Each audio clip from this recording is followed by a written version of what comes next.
Hey, kia ora, Helen Brahms here, coming to you live from Surprise in Arizona. Hope you're having a super fantastic sparkling day.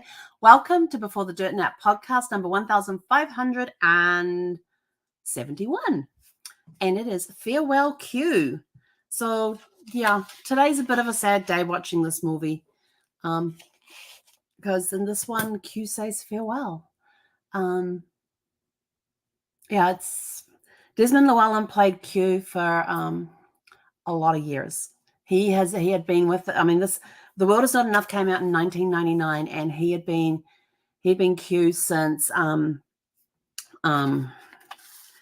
Russia with Love in 1963. So do the math on that one. He's been around for a very, very long time. And in this movie, World Is Not Enough, he actually introduces his replacement, which is played by John Cleese. And it was bittersweet. It's a bittersweet moment watching that, especially knowing what happened after the movie premiered. A few weeks after the movie premiered, Desmond Llewellyn was killed in a car accident. And so that's a little hard to see this one, especially knowing that and watching him as he's introducing Bond to the young man that he is training. Now, John Cleese ain't that young when he was doing this movie. But it was just interesting to see the play. And James Bond makes the comment, "Oh, well, if you're Q, does that make him R?" Which I thought was kind of cute. And Desmond Llewellyn was in with that as well, on that little joke. And but he always said as he was planning for his retirement, so he was training his replacement. Little did we know that a few weeks after the premiere of the movie that Desmond Llewellyn would be no longer with us. So that was it's a little hard to kind of watch that scene, because he makes I'm trying to remember if he comes back in any other part of the movie. Because I know at the beginning of the movie, he advises James Bond. He says, "I'm going to give you this, there's two things that he's learned in all of his years working the thing. Number one, don't let them see you bleed. And number two, always have an escape route." And with that, he presses a button and he lowers himself down into the floor. And I believe that is the last time we see him in this movie. And it's towards the beginning, not long after the, it's not in the prequel, it's in the actual movie part itself. So it's kind of a little bittersweet moment in that. The title of The World Is Not Enough is actually on the Bond family crest. And if you watched on Her Majesty's Secret Service, when James Bond was playing the genealogist in that one, they talked about the Bond, the Latin words on the Bond crest, which translate to "the world is not enough." So you've got this one here. Let's see. This one opens with a really cool water scene. So it sets the thing that Bond goes to Spain, goes to a bank in Spain to pick up this money that he then has to take back to this friend of M's, his last name's King. And there's this, he ends up being killed. And then it starts this great big chase along the Thames River, which is just absolutely incredible. He's in this little tiny boat thing that the Q department is, yes, the Q department is in the process of finishing off. It wasn't finished when he took off in it. And he does this fantastic race. And my favorite part in this whole chase is the thing has the ability to dive. And so he tells it to dive. It's like a car with all the little bells and whistles and extra bits and pieces. And he tells the car to dive, and they show you him going under the water and he's adjusting his tie, which I thought was kind of cute. So basically King gets killed. And so Bond has to go and look after, basically to go and oversee his daughter Electra, who had been kidnapped, and they think is now a target by the kidnapper because the kidnapper is still out there. He's back. They're trying to destroy this pipeline that her father had started building that's going through Turkey and no, it's Turkey's one of them. What's the other countries? There's another couple of countries that it's going through, this pipeline that they're trying to build for oil. And there's a nuclear bomb that gets involved with that as well. So we're trying to stay everything. There's this guy, Renard, who is the bad guy. And he actually has a 009 actually put a bullet in his brain. but the bullet has not been taken out of his brain, and it's slowly moving through his brain. And as it's moving through his brain, it's causing him to become stronger, but it's also desensitizing him. Like he's lost his ability to touch, to feel pain, to taste anything. And so he can just push his body harder and longer than anybody else because he doesn't feel the pain or anything. Kind of really freaky. I mean, he's kind of a freaky, scary dude. Out of all the bad guys that have been in Bond so far, this one kind of scares me a little bit. This one here. Sorry, I'm just remembering the scene with John Cleese where he puts a jacket on and you pull this tab and it creates this orb around you, which is meant to be avalanche protection. So and John Cleese gets himself stuck in it. It's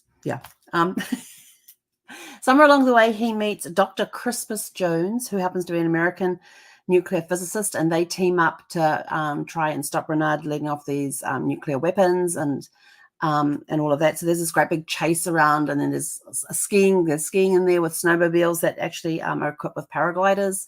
So there's a lot of action going on in this movie as Bond tries to protect Electra, although he starts having some doubts about her. But it is a very action-packed movie. Lots of great action in there. Lots of great stunts in there. The boat chase. Oh, I forgot about the boat chase. They do a twirly thingy. Like he launches the boat and it spins lengthwise. It spins. So that was kind of cool watching that. I can't wait to get back into this because I love the opening scene of this one with the chase on the Thames. What else have I got in there? That's basically it. So she's trying to finish her father's job of building this pipeline. Meanwhile, there are 3 Russian pipelines being built kind of close by. And they're trying her theory is that they're going to take out her father's pipeline. So she wants to keep it going.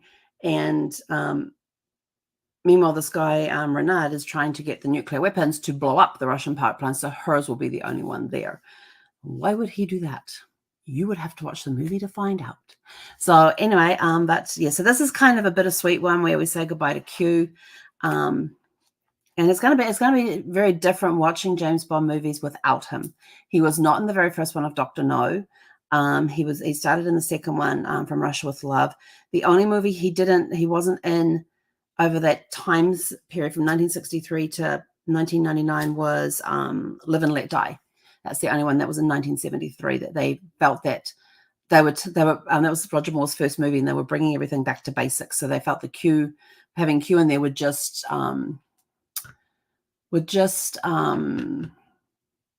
create confusion or something like that, and with extra gadgets and all that weren't really needed for what they wanted to do in the movie. He just didn't fit into the storyline. So he'd been there from 1963 to 1999. So that's 36 years. Is that right? Did I do my math right?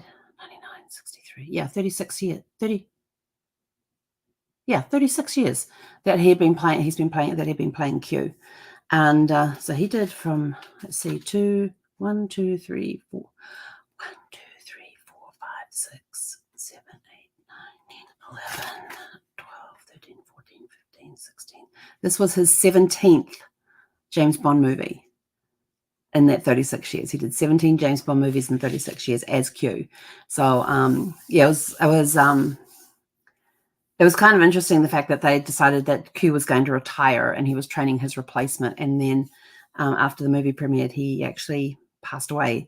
So they didn't have to write a storyline as to why Q had changed or anything like the way they had a new Q and all that sort of stuff.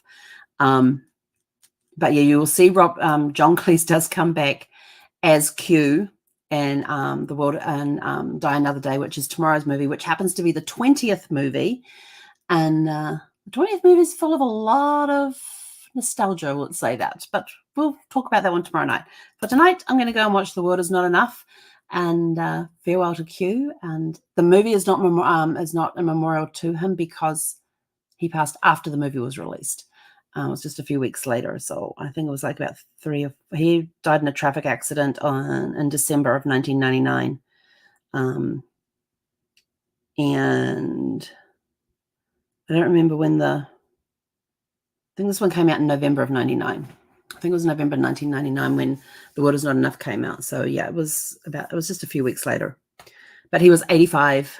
He had lived a very long life. He had had a great career in the film industry and everything else. And his portrayal of Q was perfect. Just his facial expressions, his interaction with the characters, his no-nonsense attitude and everything else. He was just perfect. So it's going to be sad not seeing him in. I mean, I get nostalgic on this movie every time I watch it because I know it was his last one. And yeah, it's just one of those things. It's life. It's life. And that's why we encourage you to live your best life now. Get out there and do what you want to do. Don't put it off. Find a way to get it done. If it's something you really, really, really, really want to do, then you'll find a way to do it. It's just as simple as that. Anyway, I'm out of here. Go have a super fantastic sparkling evening, and I'm off to watch The World Is Not Enough. Hei konera. Oh, we'll be back tomorrow evening at 6 p.m. Pacific. And we'll talk about Die Another Day, which is the 20th movie in the James Bond family, and also on the 50th anniversary. No, hang on. 40th on the 40th anniversary. So tomorrow night's one is a 40th anniversary of James Bond, because it was released in 2002, and it's also the 20th movie, and there's a lot of surprises in the movie. So we'll talk about that one tomorrow night. Hei konera.